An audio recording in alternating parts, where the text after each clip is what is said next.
Allez, cette fois-ci c'est la bonne. Ah, c'est horrible, ça s'entend les bruits de déglutition. Horrible. Mon Dieu. Salut. Alors ça fait quelques temps que j'ai envie de vous faire cette vidéo parce qu'il n'y a pas si longtemps, j'ai découvert un photographe pour lequel je me suis un peu passionné qui s'appelle Walker Evans. Mais bon, comme d'habitude, je vais mettre un tout petit peu de contexte pour éviter de vous perdre parce que c'est pas l'objectif en fait. En gros, dans le cadre de mes études, il n'y a pas si longtemps, je devais faire un document graphique, donc le but c'était de respecter un sujet et de faire une composition graphique qui soit cohérente et agréable à regarder, et lisible surtout. Et le sujet qui nous a été donné à ce moment-là, c'était de travailler autour des artistes qui utilisent le Polaroid. Du coup là, à ce moment-là, j'ai aucune idée de sur qui travailler, sur quel artiste, donc je dégaine mon meilleur Google Chrome et je marque artiste Polaroid, genre la recherche la plus claquée du monde, et je scroll dans Google Images et je tombe sur des instantanés de Polaroid qui m'attirent tout de suite par leur composition, par la couleur, un peu par les thèmes abordés, et c'est à partir de ce moment-là où je fais la connaissance de Walker Evans. Alors petit erratum avant que je commence, en fait, je vais pas parler de tout ce qu'a fait Walker Evans parce qu'il a vraiment une œuvre immense et je ne connais pas tout. En fait, j'ai surtout envie de vous partager ce que j'ai compris de ce personnage et aussi ce qui m'a plu et comment je l'ai découvert. Voilà. Donc si à un moment vous voulez apporter des précisions, même poser des questions en commentaire, bah n'hésitez pas, je lirai ça avec plaisir et j'y répondrai avec plaisir. Pas de souci.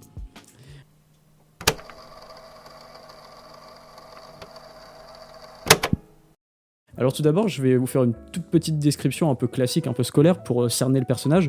Tout d'abord, Walker Evans, il est né en 1903 à Saint-Louis dans le Missouri, si je dis pas de bêtises, ouais, dans le Missouri, et il est mort en 1975 à New Haven dans le Connecticut, donc on reste aux États-Unis.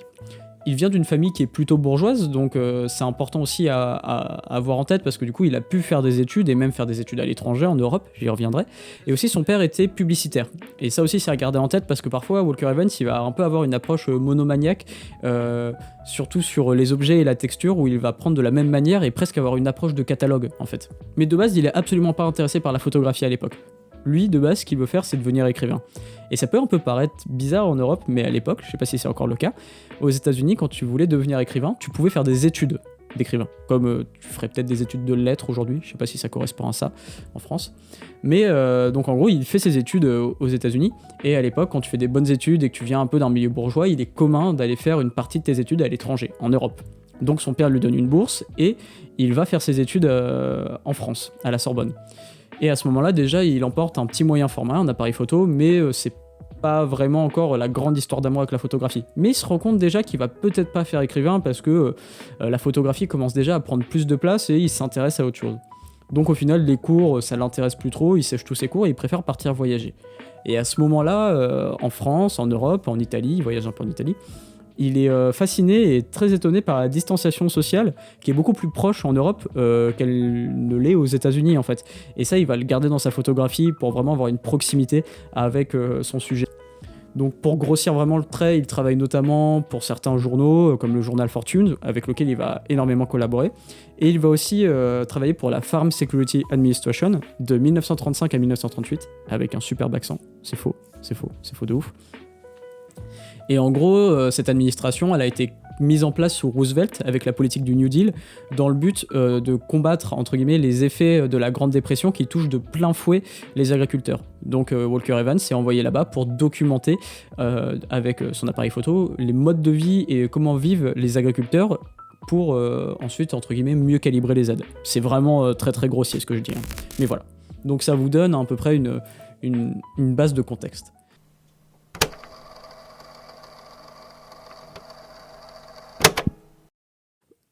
En fait, tout d'abord, ce qui m'a plu chez Walker Evans, en lisant des interviews et aussi en regardant tout simplement son travail, c'est son approche sur la photographie. Tout d'abord, Walker Evans, il est considéré comme un des plus grands photographes du style documentaire aux États-Unis. La définition, enfin pour faire une définition pareil très grossière du style documentaire, c'est un courant entre guillemets photographique qui tend à l'effacement du photographe en fait et à la neutralité du sujet en fait dans le but vraiment de documenter et de rendre compte de la réalité telle qu'elle est. Mais de base, lui, il n'aime pas trop ce mot documentaire. Déjà, dans une interview, quand un journaliste lui pose la question « Est-ce que vous êtes un photographe documentariste ?», lui, il n'aime pas trop ça. Dans une interview, il dit « documentaire ». C'est un mot très sophistiqué et trompeur, et pas vraiment clair. Vous devez avoir une oreille sophistiquée pour recevoir ce mot. Le terme devrait être style documentaire. Donc déjà, il sait où il est. C'est une personne, dans sa photographie et dans ses démarches, il sait ce qu'il fait, il sait où il va. Il sait dans quelle case, entre guillemets, il se met, dans quel courant il est. Mais il n'aime pas trop à côté qu'on le case vraiment. Déjà, pour lui, il n'est même pas un photographe. Pour lui, c'est un collectionneur. Il dit une chose assez intéressante et qui m'a fait sourire et que je rejoins un peu parfois. Il dit « Je remarque que dans mon travail, pendant certains temps, je ne m'intéresse qu'à un certain type de visage ou de personne. On commence à sélectionner les gens avec la caméra, c'est compulsif, on peut difficilement s'arrêter. Je pense que tous les artistes sont des collectionneurs d'images. » Donc voilà, il se considère pas vraiment comme un documentariste, il ne se considère même pas comme un vrai photographe, il se considère comme un collectionneur d'images. Enfin si, il se considère comme un photographe, mais un photographe pour lui ce serait plus un collectionneur en fait. Et ce qui m'a plu aussi dans son approche de la photographie, c'est aussi son éventail de photographie. Walker Evans, c'est une personne qui, dans son œuvre, a composé énormément de portraits pour la Farm Security Administration. Il a aussi fait énormément de travail sur la texture, avec ses Polaroids, j'y reviendrai. Il y a un travail très intéressant sur les panneaux, avec un panneau que j'aime énormément, où c'est marqué, je crois que les armes sont interdites ici, et ce panneau, il est criblé d'impacts de balles. Donc c'est vraiment intéressant. Et il a travaillé aussi pas mal sur l'érosion du terrain, pareil, pour la Farm Security Administration, pour rendre compte des terrains et des champs qui sont totalement presque à l'abandon, en fait. Et quand il travaille sur les textures, sur les outils de travail, on ressent l'influence de son père, qui est publicitaire, parce que vraiment, on ressent aussi cet aspect collectionneur où les photos sont vraiment prises de la même manière tout le temps, et si vraiment on voulait les mettre dans un catalogue de l'époque, ça pourrait limite être des photos de vente, entre guillemets. Et dans sa photographie, sur la texture, surtout sur l'érosion et sur les portraits, il y a toujours ce sentiment de désolation, d'abandon. Principalement, ça vient du fait qu'il a énormément travaillé lors de la Grande Dépression, mais on retrouve parfois ce sentiment un peu de désolation, et Walker Evans, c'est une personne qui va nous mettre face droit dans les yeux avec le sujet, bien que le sujet parfois ne le regarde pas, et en fait il va nous mettre face à cette réalité et on peut difficilement l'éviter. Et c'est sûrement dû à ces conflits en fait que Walker Evans a quitté la Farm Security Administration, parce que en fait, pour vous faire un gros topo, le principe c'était on lui donnait une feuille de route, un sujet photographique et plutôt un thème, un sujet en fait, à photographier, et il devait aller là-bas et rendre compte, documenter. Mais Walker Evans, il en ferait des vrais sujets photographiques, des vrais sujets artistiques. Il ne déforme rien, et son approche photographique, ça a tendance, je mettrai des exemples de photographie bien sûr, ça a tendance à, on a du mal à se détacher de cette photographie, et je peux que imaginer la personne qui doit analyser ces photographies pour ensuite en faire des aides, parce que c'était un peu le principe du truc.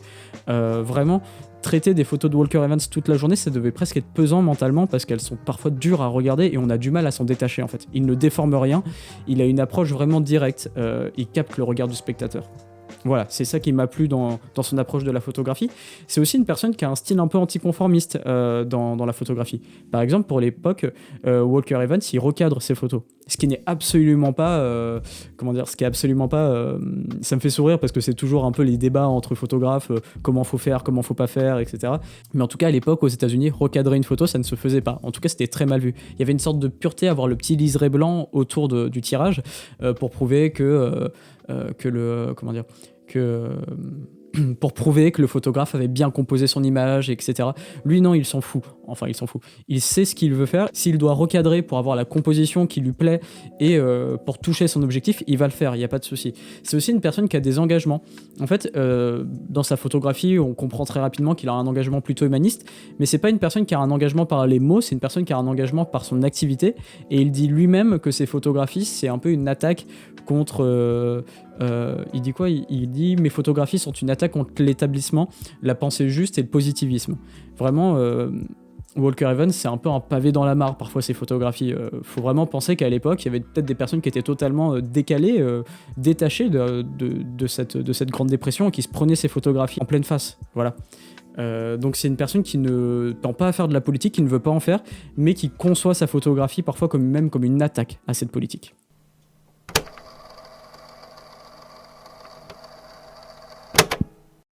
Et moi je l'ai découvert avec ses Polaroids.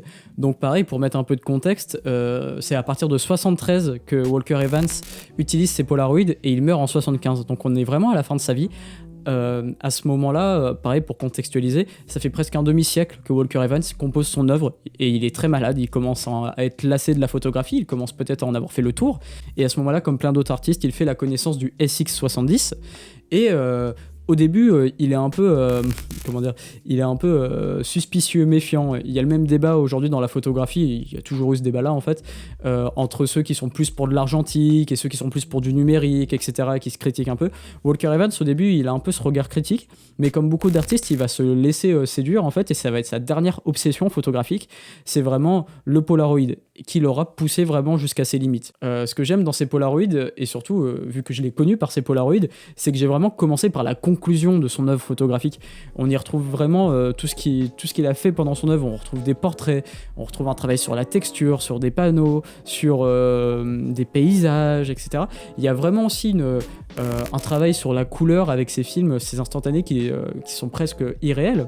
C'est vraiment des couleurs en plus presque qui font du bien quand on regarde toute sa photographie et où c'est que du noir et blanc parce que c'était que du noir et blanc à l'époque et que tout d'un coup il y a de la couleur qui arrive, ça a une sensation de fraîcheur et c'est vraiment ce que ça a apporté à Walker Evans dans la fin de sa vie, c'est une sensation de fraîcheur et un peu de la légèreté alors qu'il faisait face à la maladie. Et ouais, donc Walker Evans avec ses Polaroids, c'est vraiment des couleurs fantastiques, irréelles, mais aussi une composition qui est très très bien pensé. On a vraiment cet aspect du Polaroid où ça doit être instantané, mais on sent qu'il y a tout un bagage photographique derrière et que la composition, même si la photographie a pris quelques secondes et a été vraiment instantanée, on sent vraiment que la composition est vraiment pensée et travaillée, même si elle a été rapide. On sent vraiment qu'il y a un bagage photographique qui est derrière et même s'il a été critiqué parfois même sur ses couleurs employées avec le Polaroid, on sent vraiment qu'il l'a vraiment poussé jusqu'à ses limites. Et il a cette phrase sur laquelle j'ai travaillé en première page de mon document, où il dit en fait, que personne ne devrait toucher un Polaroid avant 60 ans. Il l'appelle aussi mon jouet, mon dernier jouet, mon nouveau jouet. Est-ce qu'il dit ça parce que pour lui c'est vraiment quelque chose de simple à utiliser, ou est-ce que c'est un peu de l'humour, comme on a un nouvel appareil photo et qu'on dit c'est mon nouveau jouet comme si on était un enfant alors qu'on l'a payé bien trop cher. Enfin voilà, il l'appelle mon nouveau jouet et il a cette petite phrase qui est assez marrante, qui est assez rigolote, où il dit vraiment que personne ne devrait toucher un Polaroid avant 60 ans en fait. Comme si c'était un peu une promenade de santé quoi.